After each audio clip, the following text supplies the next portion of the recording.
Oui, moi aujourd'hui, je vais vous parler de filets d'exclusion dans la framboise. On a eu un projet à l'IRDA dans la framboise d'automne. Sans plus tarder, je vais commencer. Donc, ce projet-là, en fait, c'est un projet financé par la Grappe scientifique biologique. C'est un projet de 4 ans, 3 années de terrain, 1 année de diffusion. À l'IRDA, on a fait les 3 années de terrain de 2018 à l'été passé. Puis, c'est aussi un projet en partenariat avec le CETAB. On fait sensiblement le même projet à l'IRDA et au CETAB, à la différence qu'à l'IRDA, on fait le projet en framboise d'automne en régie biologique hors sol, donc en pot. Et au CETAB, en fait, ils font l'essai sur la framboise d'été biologique aussi, mais en plein champ. Donc, l'objectif du projet était d'évaluer la performance des filets à insectes et d'un parapluie. Donc, ces deux méthodes-là, soit séparées ou combinées sur une structure pour protéger des plantes framboises d'automne bio, dans le but de réduire en fait l'utilisation de produits phytosanitaires, donc pesticides et fongicides. Pour ce qui est de nos traitements, on avait 4 traitements. Donc, un premier traitement qui est un traitement avec la pose d'un filet d'exclusion. Donc, Protecnet 70 grammes vendu par Dubois Rénovation, d'une maille de 85 par 1,40 mm. On avait un deuxième traitement qui était la pose d'un parapluie, donc un film polyéthylène de serre claire qu'on venait juste poser sur la structure. Un troisième traitement qui était la combinaison des deux, donc le parapluie et le filet. Puis on a fait des essais de différentes manières de combiner ces deux matériaux-là, donc soit cousus ou superposés. Et finalement, un témoin avec aucune protection.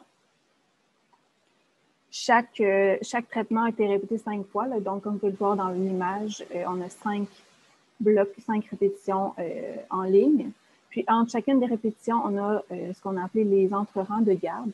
En fait, c'est quoi? C'est qu'on a posé, on a mis en fait des framboisiers d'automne en pot entre nos différents traitements pour faire une niche et attirer des ravageurs ou des maladies.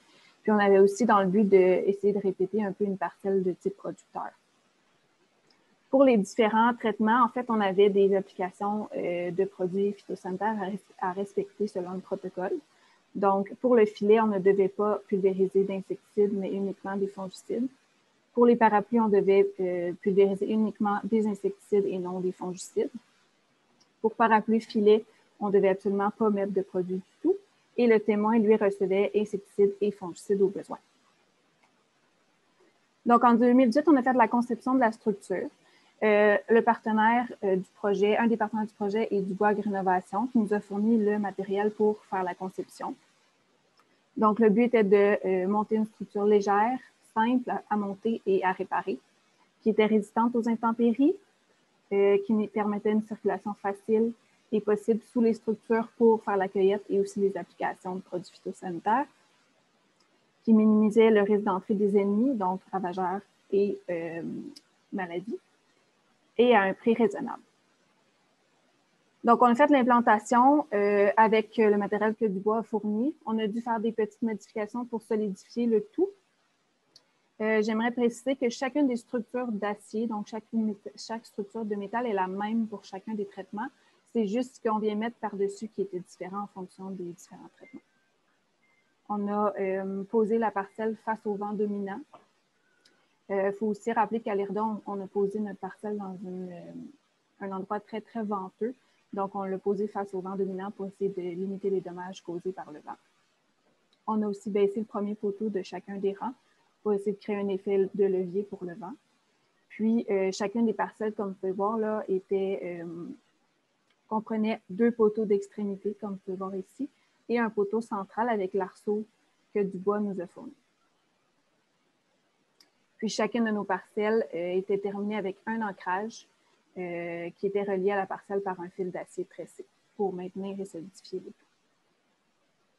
Donc, vous pouvez voir rapidement des photos là, de l'implantation. Donc, on a les poteaux qu'on a implantés. Nous, on les a implantés manuellement. Clairement que ça peut se faire mécaniquement pour sauver du temps. Ensuite, on est venu poser des fils polyamides à la partie supérieure de la structure pour maintenir soit les filets ou soit le plastique. Vous avez ici les ancrages également, puis la pose du filet là, qui se fait à hauteur d'homme ou avec une échelle qui se fait assez facilement pour les filets et les plastiques.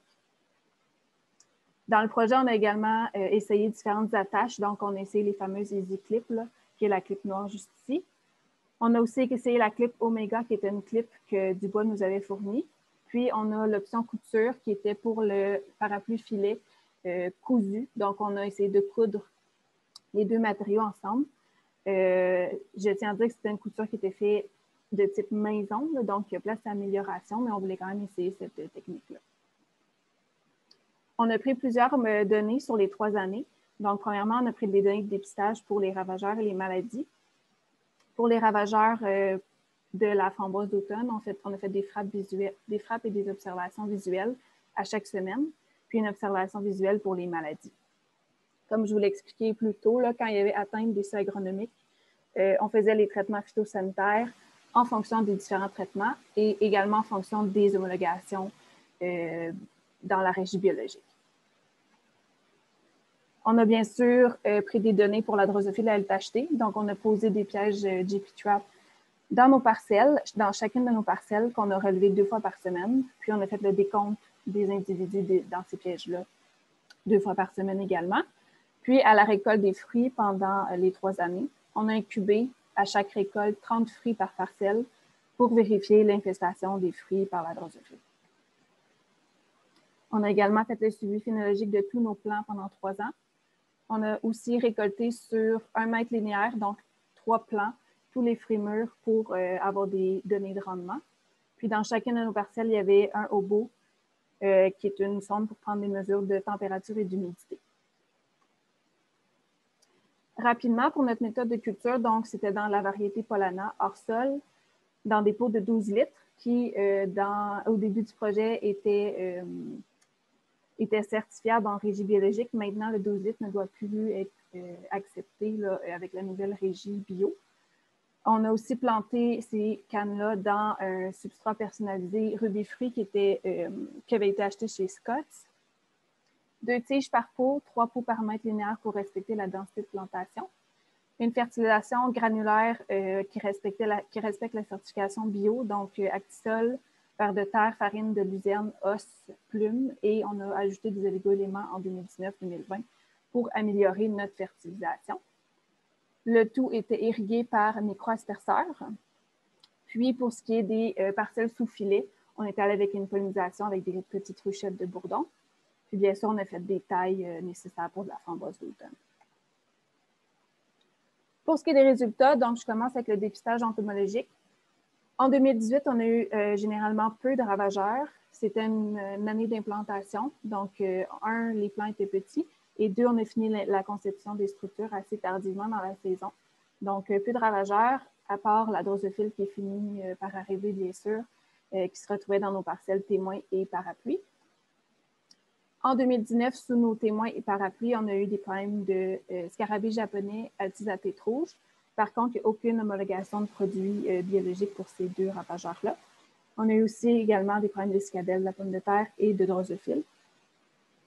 Dans tous les traitements, on a eu des problématiques avec la tétranique à 2 points et des pucerons dans les filets, dans les parapluies filets, mais ça n'a pas été trop problématique à ce moment-là. En 2019, on a eu aucun ou peu de problèmes d'anneleur, d'antonome, de chenille et de trips. En 2020, on a eu des problèmes de punaise terne dans tous les traitements et un petit peu plus dans nos filets. Puis, encore une fois, pour ce ravageur-là, en régie biologique, il n'y a pas de produits homologués. On a eu encore des problèmes de scarabée japonais altis à tête rouge dans nos témoins et parapluies, qu'on n'a pas pu appliquer de produits non plus. Puis, dans le parapluie filet, on a également encore eu des problèmes de pucerons. Les tétraniques à 2 points ont été encore un petit peu plus problématiques et cette fois-ci dans la majorité de nos parcelles. Puis, on n'a pas non plus beaucoup de dommages d'anneleur, antonome, chenille, cicadelle et trips. Comme je vous l'ai dit tantôt, quand on avait des atteintes de seuil agronomique, on pouvait appliquer un produit en conséquence. Donc, en 2018, on a eu uniquement la drosophile, mais comme je vous le mentionnais, avec notre première année de production, on avait des petits plants et peu de fruits. Donc, on a pris la décision de ne pas traiter parce que, de toute façon, nos fruits étaient très tard en saison. Donc, ça justifiait pas, en fait, qu'on applique un produit. En 2019, on a traité pour la cicadelle avec du piganique, Safers pour le tétronique à 2 points et bien sûr la Entrust pour la drosophile. Puis en 2020, on a eu des problèmes de tétronique. On est allé avec l'introduction de prédateurs naturels, donc Andersoni, le même prédateur qu'Annabelle a parlé dans sa présentation. Puis on est allé avec les Entrust pour la drosophile. La différence entre 2019 et 2020, eh bien, il y a le produit Safers qui a été changé pour Andersoni. Et il y a également le Entrust qu'on a pu pulvériser à 3 réplications en 2019. Par contre, l'étiquette du produit a changé en 2020. Donc, c'est maintenant limité à 2 applications consécutives pour limiter le développement de la résistance. Donc, puisqu'en bio, il n'y a pas d'autres produits que le Entrust, ça limite maintenant les applications à 2 pour la drosophile à LTHT. Le petit triangle avec le point d'exclamation, en fait, c'est quoi? C'est qu'on ne devait pas pulvériser sous nos filets initialement pour suivre le protocole. Par contre, on voulait être capable d'avoir les mêmes plants pendant 3 ans. Donc, il y a des applications qu'on a appelées applications d'urgence, qu'on a pris la décision de faire quand même pour essayer de maintenir la population à un taux raisonnable en dessous des filets. Pour le piégeage des adultes, donc pour les prochaines slides, ça va être toujours les mêmes couleurs. Là, vous avez généralement les 3 graphiques sont les 3 années du projet. Dans le bleu, vous avez le filet, orange, les parapluies, le vert, le parapluie filet et le témoin en jaune. Donc, ici, pour les graphiques, ce qu'on représente, en fait, c'est le nombre moyen de drosophiles adultes capturés toute la saison cumulée dans les GP traps. Donc, la tendance générale veut que pendant les 3 années, en fait, on a capturé beaucoup plus de drosophiles dans nos pièges qui n'étaient pas dans les parcelles avec filet. Donc, logiquement, là, dans les témoins et les parapluies, on a capturé beaucoup plus de drosophiles que dans nos parcelles avec filet et parapluies filet. Et ce, pour les 3 années. Pour ce qui est, encore une fois, des pièges, on a quand même eu quelques infiltrations, infestations de drosophiles sous nos parapluies, filets et nos filets. Donc, encore une fois, le bleu et le vert. Ici, ce que vous avez, en fait, c'est la sommation de toutes les drosophiles qui ont réussi à rentrer sous nos filets pour chacune de nos dates de décompte de nos pièges. Donc, on peut voir que, oui, il y a des drosophiles qui réussissent à rentrer dans certains cas. Et souvent, c'est associé avec le pic de la population durant l'été. Donc, fin août, début septembre, c'est là que la population de drosophiles est généralement la plus haute. Et c'est à ce moment-là qu'on voit qu'il y a certaines drosophiles qui réussissent à rentrer sous nos filets également. Ensuite, pour les données en fait, d'incubation de fruits, ici, vous avez encore une fois pour les 3 années, c'est le pourcentage moyen de fruits infestés par la drosophile pour chacune des dates. Donc, on peut voir qu'effectivement, quand il y a beaucoup de drosophiles dans notre champ, il va y avoir beaucoup de fruits infestés dans nos témoins et nos parapluies.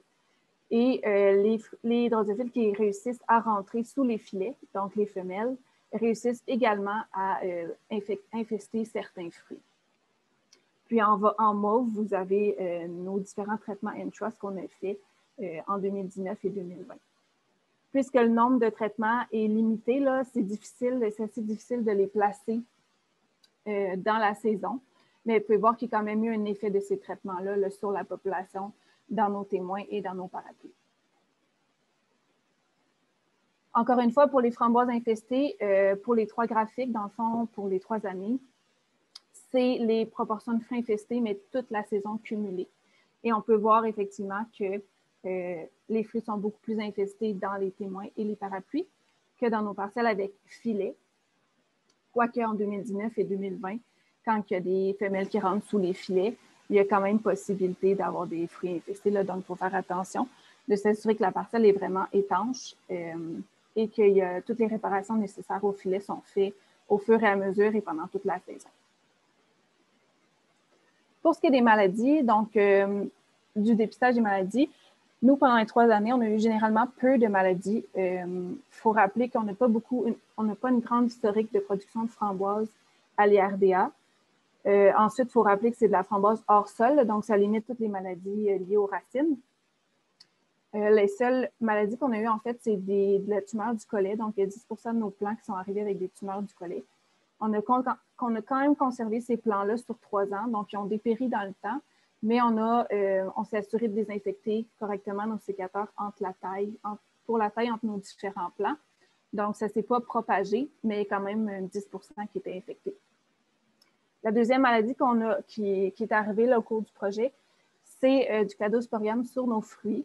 Donc, il s'est mis à y avoir, en fait, ça donne un petit collant noir sur les fruits à partir de 2019 et on a revu ça en 2020 aussi. On l'a fait analyser au laboratoire de diagnostic. Puis, on s'est rendu compte que ce développement fongique-là était vraiment plus présent sous nos filets et nos parapluies filets. Donc, ça va être quelque chose à vérifier, là, puis il va y avoir de la recherche qui va être nécessaire pour vérifier c'est quoi les conditions qui amènent au développement de cette maladie. Je poursuis avec le rendement vendable. Donc, je vous ai dit au début qu'on prenait des fruits sur 1 mètre linéaire, donc 3 plants à chaque récolte pendant les 3 années pour toutes les parcelles. Donc, ce qu'on peut voir généralement, c'est que pour les 3 années, il n'y a pas de différence de rendement selon nos différents traitements. Quoiqu'en 2019, il y a quand même une différence significative qui montre qu'il y a moins de rendement dans le parapluie filet. Et on voit que cette tendance-là, même si elle n'est pas significative dans les 2 autres années, elle se dessine quand même dans les graphiques. Mais on ne comprend pas encore en fait ce qui s'est passé là, ici, qu'est-ce qui pourrait expliquer que le rendement est un peu plus faible dans cette parcelle-là. Pour ce qui est du calibre moyen, c'est la même chose. Donc, il n'y a pas de différence dans le calibre de fruits pour les différents traitements. Quoiqu'en 2019, encore une fois, dans le parapluie filet, il y a une différence significative pour le parapluie filet. Mais c'est ça. Pour le moment, on n'est pas prêt à statuer sur le pourquoi de ce résultat-là. Le calibre moyen reste quand même entre 2 et 3 grammes, là, ce qui est un bon calibre pour la variété pollanaire. Puis finalement, en fait, d'autres dommages qu'on a vus pendant les 3 années, je vais commencer à la droite, c'est des dommages physiques. Donc, dommages physiques, ce qu'on a qualifié comme étant ce type de dommage-là, en fait, c'est un dommage de frottement. Donc, il y a des fruits qui frottent sur des cannes ou des fruits qui frottent sur le tutorage, par exemple. On s'est rendu compte que ce dommage-là est beaucoup plus présent dans nos témoins et nos parapluies, ce qui peut démontrer en fait que le filet, la mise en place d'un filet amène une certaine protection là, des fruits contre, par exemple, des dommages liés au vent. Donc, ça, c'est quand même intéressant. Puis, à votre gauche, vous avez les dommages liés à la pollinisation. Donc, ce qu'on a qualifié de dommages de pollinisation, c'est soit des fruits grenailles ou des fruits où les dropéales ne sont pas développés complètement. Puis, on s'est rendu compte pendant 2 ans qu'on avait beaucoup plus de dommages de pollinisation sous nos filets et notre parapluie filet que dans nos autres parcelles. Les dommages de pollinisation peuvent s'expliquer parce qu'on a eu de la difficulté avec la gestion des ruchettes. Donc, en 2018 et en 2019, on a eu une problématique avec les ruchettes. Premièrement, c'est des ruchettes qui contiennent 70 à 75 bourdons, ce qui est quand même beaucoup de pollinisateurs pour une petite parcelle de 21 plants. Donc, il peut y avoir de possibilités de surpollinisation, ce qui cause des dommages sur les fruits.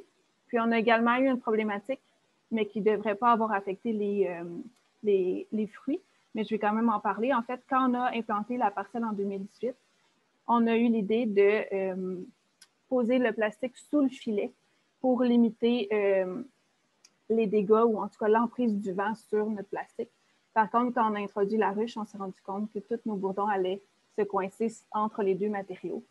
Donc, on a dû switcher les 2 matériaux. Donc, ça, c'est juste à faire attention. Là, si vous avez à superposer 2 matériels, considérez que vos bourdons pourraient se prendre à certains endroits. L'autre problématique qu'on a eue en 2018 et en 2019, c'est que nos bourdons allaient faire des deuxièmes colonies sous nos ruchettes, donc entre le plastique et le carton, ce qui rendait la tâche de déplacer les ruchettes très difficile et les bourdons devenaient très agressifs. Donc, en 2018 et en 2019, on a eu des difficultés à déplacer nos ruchettes de parcelle en parcelle. Et en 2020, on a acheté les B-coats qu'on appelle, qui sont vendus par Plant Product, pour limiter justement le dédoublement de colonies et ça a complètement résolu notre problème. Par contre, en 2020, on avait également un grand nombre de bourdons, là, 70 bourdons environ par parcelle, ce qui a pu causer les dégâts de surpollinisation. Je voulais finir en vous parlant un peu plus des structures. Donc, en 2018, si vous avez des belles photos après l'installation. Donc, on était très satisfaits de notre implantation. Tout allait bien. Les structures semblaient super bien fonctionner et semblaient être résistantes. En 2019, il y a eu un petit peu d'intempéries, des grands vents, des pluies fortes.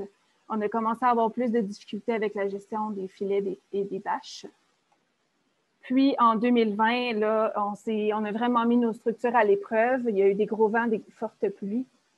Et là, on s'est rendu compte qu'effectivement, le côté structurel, il y avait place à amélioration.